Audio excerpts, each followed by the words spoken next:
दोस्तों, आप सभी का स्वागत है अक्षय वशिष्ठ चैनल पर, जहां पर हम कोशिश करते हैं कि आपको कुछ ऐसे रियल पैरानॉर्मल एक्टिविटीज़ के बारे में बताएं जो आम इंसान हमसे शेयर करता है हमारे इंस्टाग्राम के थ्रू।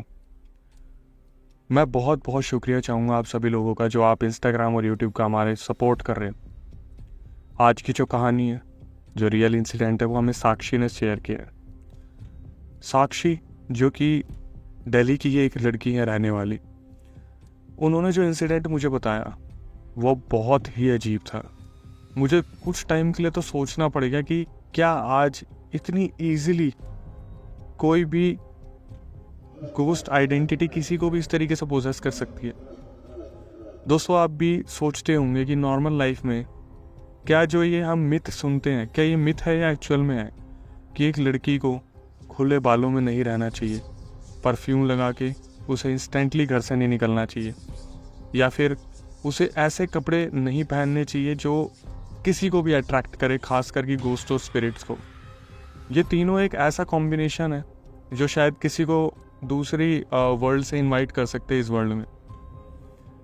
तीन कॉम्बिनेशन, एक फीमेल जब बहुत सुंदर कपड़े पहने, खुले बाल रख के, परफ्यूम लगा के जब वो बाहर निकले तो शायद उसे थोड़ा सतर्क रहना चाहिए। और आज इसी चीज़ से रिलेटेड मैं एक रियल इंसिडेंट आपके सामने लेके आ रहा हूँ। दोस्तों, साक्षी ने मुझे बताया कि उनके घर में उनकी एक छोटी बहन भी है और वही इस इंसिडेंट का शिकार बनी।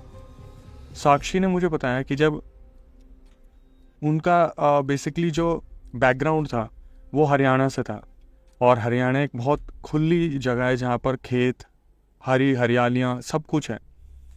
सो उन्होंने बताया कि जब वो 16 साल की थी और उनकी बहन 14 साल की थी, तब उन्हें गांव से इनविटेशन आया किसी फंक्शन का।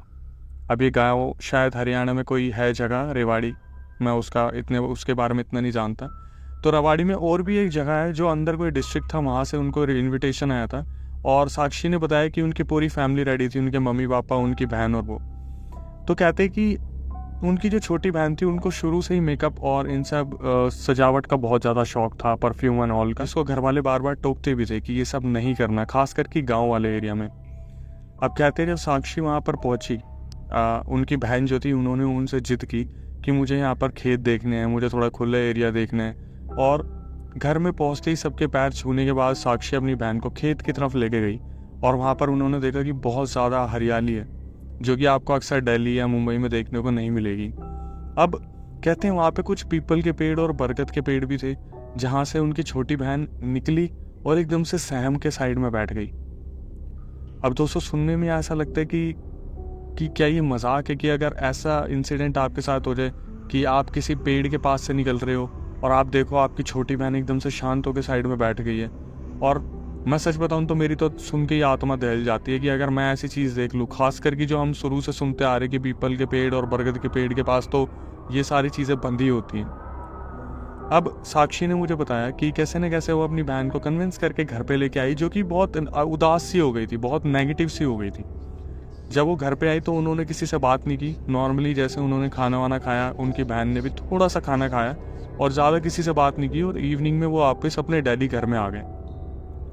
अब उन्होंने बताया कि शाम को जब वो सो रही थी, रात को जब उन्होंने सोने के लिए अपना बेड लगाया, तो जो उनकी बहन थी उन्होंने बाल खोल रखे थे और बाल बिल्कुल गीले थे, और अगेन उतना ही परफ्यूम लगाया था जितना दिन में लगाया था। तो उनकी आपस में बहस भी हुई इस चीज़ को लेकर कि दिन में तो फंक्शन था, अब तुमने इस टाइम पे क्यों ये सब कुछ कर रखा है। तो साक्षी ने जो मुझे बताया दोस्तों, वो सुन के मेरे सही में रोंगटे खड़े हो गए थे।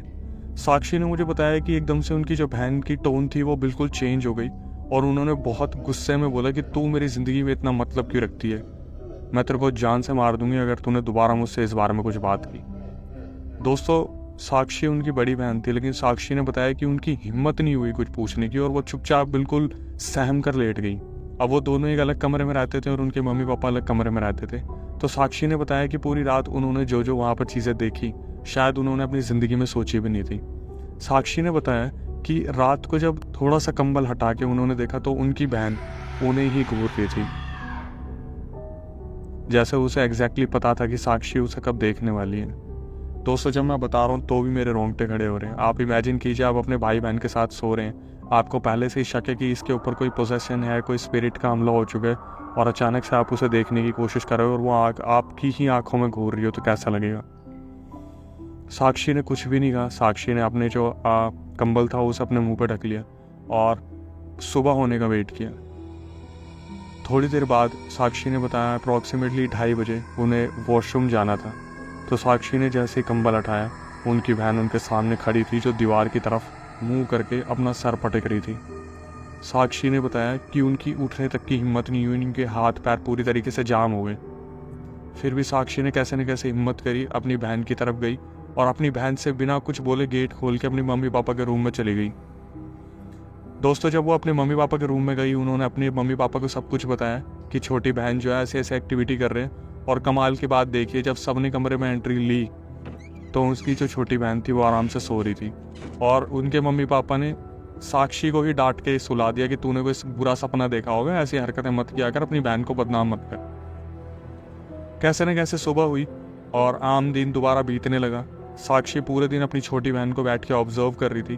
तो वो ये देख रही थी जैसे छोटी बहन को पता था कि साक्षी को पता है कि उसके अंदर क्या है, लेकिन माँ बाप को इस चीज़ को रियलाइज़ नहीं होने देना है। साक्षी ने जानबूझकर पूजा पाठ शुरू कर दिया, हनुमान चालीसा का पाठ शुरू किया। तब एक्चुअल में उनकी छोटी बहन के अंदर रूप देखने को मिला। कहते कि उनके पापा घर में नहीं थे और मम्मी और जो साक्षी थी वो छोटी बहन को संभाल ही नहीं पा रही थी, इतनी बुरी हालत हो गई थी। कहते जब उन्होंने पूजा पाठ शुरू किया तो जो साक्षी की छोटी बहन थी वो अजीब तरीके से पागलपन में चिल्लाना शुरू कर दिया कि मैं इसको ले जाऊंगी, मैं सबको जान से मार दूंगी, मैं मम्मी आपको भी जान से मार दूंगी, मेरा कोई नहीं है, मुझे बुरी तरीके से मारा जा रहा है, मेरे को ये आत्मा तड़पा रही है। किसी को कुछ समझ में आता उससे पहले साक्षी की जो मम्मी थी उन्होंने उनके फादर को कॉल किया कि आप घर में आइए, ऐसा ऐसा हो रहा है। उनके पापा को आने में 1.5 घंटा लगा। तब तक साक्षी की जो छोटी बहन थी उनके घर में उन्होंने सारे बर्तन इधर उधर गिरा दिए थे और मंदिर की तरफ भाग रही थी, पूरा मंदिर बिखेरने के लिए। वो तो कोई शक्ति थी जो शायद वहाँ तक उन्हें पहुँचने नहीं दे रही थी। साक्षी के पापा इस चीज़ को देख के बहुत बुरी तरीके से परेशान हो गए और एट द एंड उन्होंने एक तांत्रिक को बुलाया। अब दोस्तों, ये जो चीज़ मैं आपको बताने वाला हूँ ये इस दुनिया की एक ऐसी चीज़ है जो शायद मैंने कभी नहीं सुनी। कहते हैं कि उस तांत्रिक ने 1 घंटे की पूजा की और एक नारियल बांध के दिया और कहा इस नारियल को शमशान के बाहर छोड़ के आ जाओ। उनके पापा उस नारियल को एक शमशान के बाहर छोड़ के आ गए, जो उनके सामने रखते ही फट गया। और जैसे वहां पे नारियल फटा, यहाँ पर साक्षी की जो छोटी बहन थी वो बिल्कुल ठीक हो गई। अब दोस्तों, वो अपने घर पे वापस आए, उन्होंने पर तांत्रिक को सारी बात बताई। तो तांत्रिक बोला मुझे पता था अगर कोई चीज़ होगी तो नारियल वहाँ जाते फट जाएगा। नारियल वहाँ पे फट गया, अब आपकी बच्ची बिल्कुल सेफ है। और एक्चुअल में ऐसा ही हुआ। साक्षी की जो छोटी बहन थी वो बिल्कुल ठीक हो गई थी। लेकिन जो हैरानी वाली चीज़ है, उनके फादर ने अपने गाँव में कॉल किया ये बताने के लिए कि मेरी बेटी के साथ ऐसा ऐसा हो गया था। वहाँ से जो बात सुनने को मिली वो सुन के तो शायद आप भी सहम जाएंगे। गांव वालों ने बताया, जो उनके रिलेटिव थे, कि यहाँ पर आए दिन किसी न किसी बच्ची के साथ ऐसा होता है। कहते जिस खेत में उस पीपल के पेड़ के नीचे, बरगद के पेड़ के नीचे वो लोग खेल रहे थे, वो एक्चुअली पहले किसान का हुआ करता था, जिसने पहले कुछ लोन लिया था, जिस लोन को वो पूरा दे नहीं पाया, जिसकी वजह से उसे सुसाइड करनी पड़ गई और उसकी आत्मा आज भी वहीं भटक रही है। दोस्तों, ये सुन के शायद आपको भी बहुत बुरा सदमा लगा होगा।